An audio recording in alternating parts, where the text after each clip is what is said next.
The new Audi S5 has staggering amounts of grip. Switch off the ESP, dial in 6,000 RPM, and an abrupt standing start elicits barely a squeak from the tyres.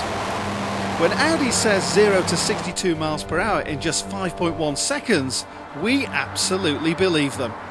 Foot down, off the line, the S5 simply flies.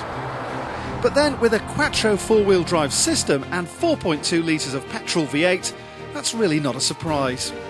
The latest addition to Audi's rapidly expanding model range, the S5 is a seriously smooth operator.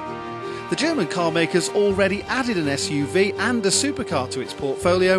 With the S5 and the lesser A5 models it's based on, Audi's going after BMW's 3 Series Coupe and the Mercedes CLK.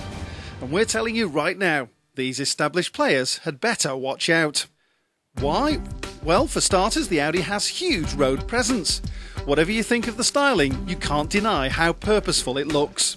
There are hints of BMW around the rear, and those LED daytime running lights are a bit much, but this is one new car you won't fail to spot on the road. And the S5 doesn't just add a bigger engine, but a body kit as well. Subtle but menacing in typical Audi style. And speaking of typically Audi style, take a look at the interior. It goes straight to the top of the class. Not just because it looks so good, but also because everything is so easy to use, including the multimedia interface computer system, where you'll even find a setting to cancel those angry LEDs. On the downside, you can forget about it fitting 4 adults in comfort. Rear leg and headroom is abysmal, consigning the rear seats to small children or dogs. Still, you won't need them for luggage. The S5's boot is genuinely huge. Press the starter button and the gauges flick round to maximum, so you can't help noticing the speedometer runs to 200 miles per hour. Okay, it's actually limited to 155 mph, but muted snarling from the V8 quickly clears up any concerns about the adequacy of its 349 brake horsepower. On the move, it's swiftly apparent the S5 works better as a big GT than an out-and-out sports car. Grip, as we've established, is hardly an issue.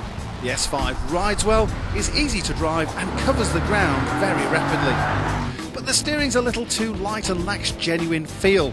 With so much engine over the front axles, push too hard and the S5 understeers, despite its all-new chassis design and four-wheel drive channeling more power to the rear. Will buyers actually care? We suspect not. The S5 smokes both its closest German rivals from a standstill in a straight line and looks far more imposing than either of them. At a fraction under £40,000, it's expensive compared to a BMW, but less than the equivalent Mercedes, with an engine and interior that suggests you're getting heaps of prestige and excellent value for money. Another Audi success story? You bet. As for good points, well, there's plenty of grip and grunt. The Audi interior design and quality looks great, and there's those imposing exterior looks. On the downside, the steering's too light and lacks feel, there's those aggressive LED running lights, and there's restricted rear seat practicality.